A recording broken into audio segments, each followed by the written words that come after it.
Okay, so that's the word coming in from the ASSOCHAM president. But let's move on and throw some light on the entire hospitality, travel and tourism sector in India. We have a note that came in from ICRA yesterday, and before we get in touch with the management at ICRA to help us understand a better, to help us get a better picture on the travel and tourism trends in India, let me give you a brief of what that note states. And they've revised Indian hospitality industry outlook to stable from positive. Now, this of course comes on the back of a slight dip in the tourism demand that we've seen in India, especially in light of the situation that we've seen in the north, northeast, northwest.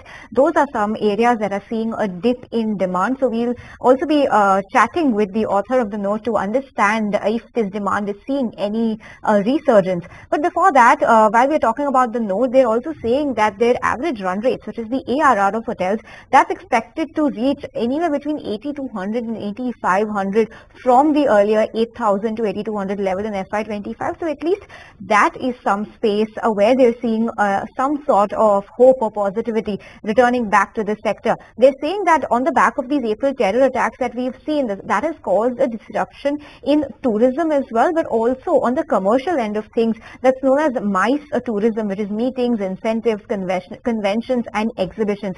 So even the commercial aspect of tourism demand has taken a little bit of a knock.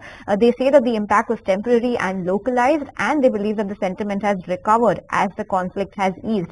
But when you take a look at the foreign demand that's coming for Indian tourism, foreign tourist arrival is expected to stay low in the short term but recover gradually going ahead, and domestic tourism remains strong and will lead the demand.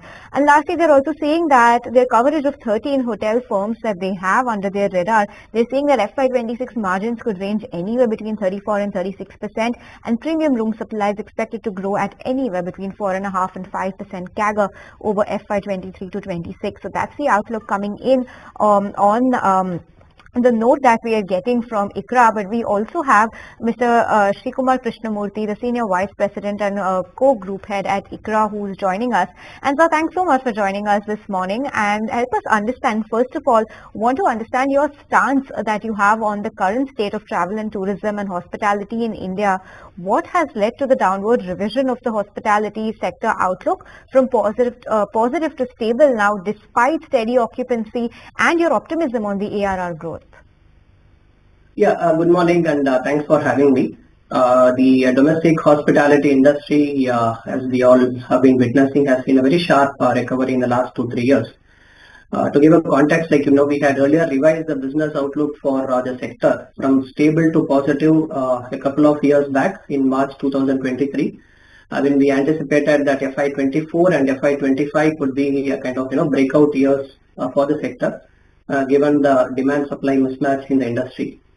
This is because post-COVID, we all observed that there was a resurgence in demand with the reopening of business and also the travel.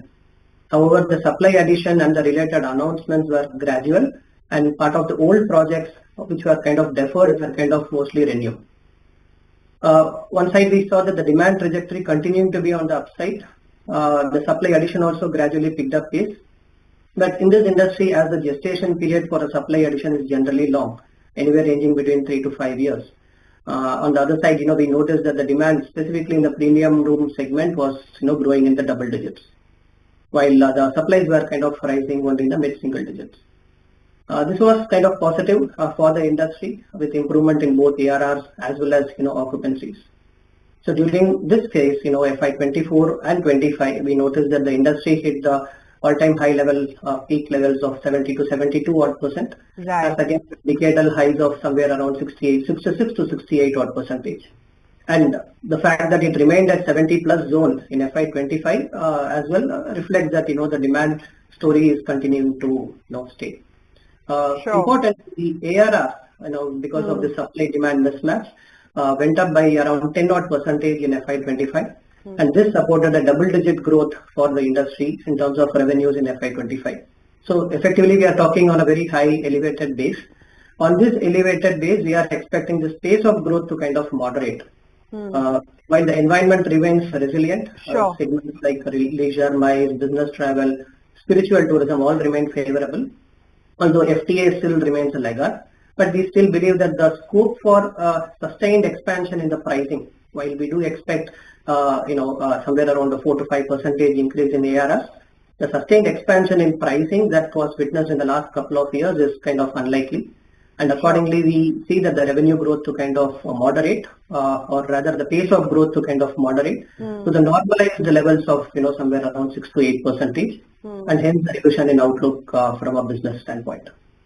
Fair point. So largely you're saying that it's going to be a base effect which is going to be at play. Is that right? You're right. Right.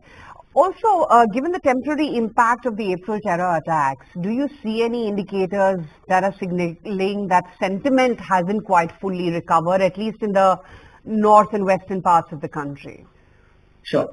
The developments around the April and May has certainly had an impact with regard to the sentiments, specifically in the the northern belt. This had led to a good amount of cancellation of travel as well as MICE segment. But this was largely temporary, and to some extent, we would say that, it was pretty much localized. In the last, 2-3 weeks or so, we have been seeing a good recovery in the sentiments. But still, the fact that, we are talking about a period, April, May and June is not a very strong quarter for the industry, relatively a softer quarter. So the impact is unlikely to be very significant from a demand standpoint. But nevertheless, yes, it has been a localized kind of an impact that we are observing in the industry. The other pockets, ignoring these regions, we see that the demand sentiments have remained quite stable. All right, Mr. Krishnamurthy, there was a temporary hit back in the month of April because of the cross-border tensions, but help us understand what's the sentiment right now, and especially what is that you're penciling in for the second half for North and West India? The business travel sentiments per se has actually kind of improved. The kind of resumption of business activities and the travels adjoining are pretty much back to its pre-March levels. What we also see is that the kind of the travel sentiments around this leisure demand that is likely to have its own season. So that will also kind of continue to be stable going forward. The important element of the important leg of the growth for this particular sector was the FTA, which is still at pre-COVID levels, which was expected to kind of revive and come back more specifically across the geography, not only the northern market. That will take some more time for that sentiments to kind of come back. Okay, but sir, while you were talking about a comparison with the pre-COVID levels, you also expect operating margins of anywhere between 34 and 36% in FY26, at least in your sample set of the 13 hotel companies. Help us understand how this compares with pre-COVID historical averages. Is this any better from the travel and tourism backdrop that we were seeing pre-COVID era? Sure. The inherent margins in the sector are quite strong. The gross margins are, very strong in this particular sector. What has happened during the phase of COVID, we noticed that, there has been good amount of measures taken towards, controlling cost. People were very closely monitoring the, staff to room, ratios. There have been a very disciplined approach towards maintaining that ratio even after the demand kind of, came down. So this has kind of supported the players to kind of look at cost rationalization as an important metric. And if I have to compare to the pre-COVID levels, still it would be far better than the pre-COVID level of margins because of this particular aspect of cost rationalization story and the pricing advantage. So we are talking about an ARRs which are kind of at a record level.